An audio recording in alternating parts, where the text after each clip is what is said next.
नमस्कार दोस्तों। RMS Titanic दुनिया का सबसे बड़ा अनसिंकेबल यानी कि कभी न डूबने वाला जहाज अपनी पहली यात्रा के दौरान ही डूब गया।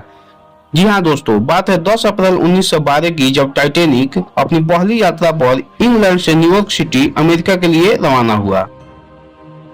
आरएमएस टाइटैनिक को उस समय के सबसे अनुभवी इंजीनियरों द्वारा डिजाइन किया गया था तथा उस समय के सबसे उन्नत तकनीक का इस्तेमाल करके बनाया गया था।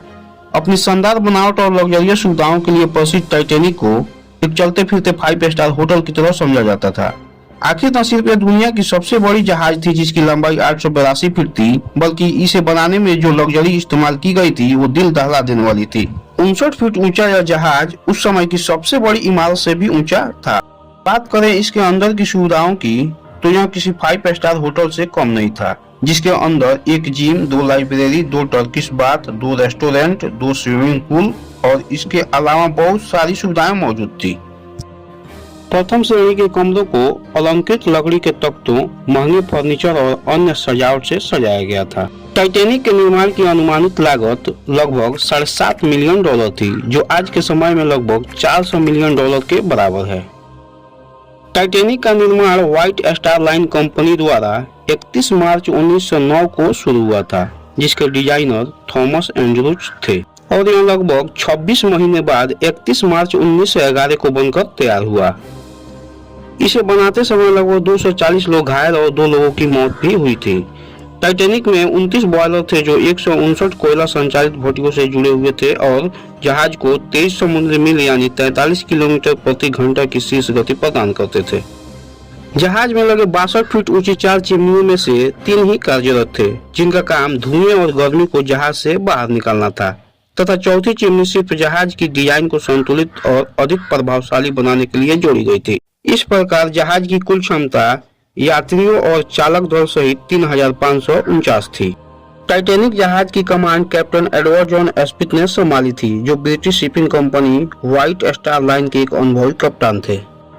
10 अप्रैल 1912 का वह दिन जब टाइटैनिक अपना पहला सफर पर इंग्लैंड से अमेरिका के लिए रवाना हुआ, लेकिन किसी को क्या पता था कि यह टाइटैनिक का पहला और आखिरी सफर है। इस जहाज में बड़े बड़े उद्योगपति, व्यापारिक टाइकून, शिक्षक और समाज के ऊंचे दर्जे के धनी और प्रतिष्ठित लोग शामिल थे। टाइटैनिक की यात्रा के दौरान लोग विभिन्न प्रकार की सुविधाओं का आनंद ले रहे थे, जो उस समय के हिसाब से बहुत उन्नत थी। टाइटैनिक जहाज में म्यूजिक बजाने वाली 8 संगीतकारों का एक समूह था, जिसकी अगुवाई वालस हार्टले कर रहे थे। यात्रा के 2 दिन बाद यानी 12 अप्रैल 1912 से ही टाइटैनिक को आइसबर्ग की चेतावनी मिलने लगी थी, जिसके कारण टाइटैनिक ने अपनी कोर्स को 2 बार बदला, लेकिन टाइटैनिक अपनी चाल को कम नहीं किया। टाइटैनिक 40 किलोमीटर प्रति घंटा की रफ्तार से बढ़ता रहा। अगले 2 दिन में टाइटैनिक को 7 बार चेतावनी मिली, लेकिन टाइटैनिक जहाज के कैप्टन एडवर्ड स्मिथ इन चेतावनियों को इग्नोर करते रहे। आखिरकार 14 अप्रैल 1912 की वह रात समय 11:38। हवाएं बहुत ज्यादा ठंड थी और चांद की रोशनी भी नहीं थी। ठंड के कारण सामने वाले गार्ड को कुछ दिखाई भी नहीं दे रहा था। अचानक गार्ड को सामने बर्फ का ढेर दिखाई देता है, जिससे वह तुरंत संकेत की घंटी को दबाता है। जहाज को संचालित करने वाले लोग तुरंत जहाज चलाने वाले ऑफिसर को फोन लगाते हैं और कहते हैं कि जहाज के सामने बर्फ का चट्टान है, जहाज को जल्दी घुमाओ। कैप्टन को लगा कि बर्फ का चट्टान आने पर जहाज तुरंत मुड़ जाएगा, परंतु बदकिस्मती से जहाज बहुत बड़ा और रडार छोटा था। अधिक गति होने के कारण जहाज नहीं मुड़ा और आइसबर्ग से टकरा गया।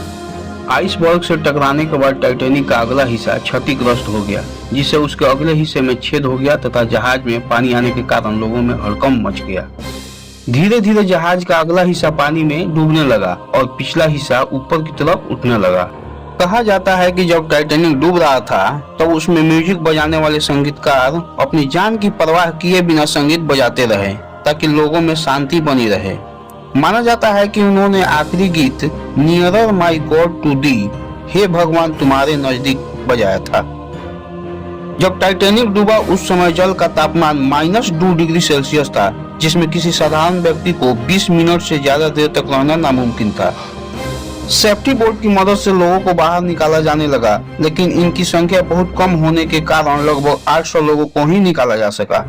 बाकी सब उसी जहाज में फंसे रहे। जहाज के कैप्टन ने सहायता के लिए आसपास के जहाजों को सिग्नल भेजे, लेकिन कोई उत्तर नहीं मिला। लगभग 2 घंटे 40 मिनट बाद पूरा टाइटैनिक जलमग्न हो गया, जिसमें लगभग 1500 लोगों की मौत हो गई। पानी में गिरने वाले लगभग सभी लोग ठंडे पानी के झटके और हाइपोथर्मिया के कारण कुछ ही मिनटों में मारे गए।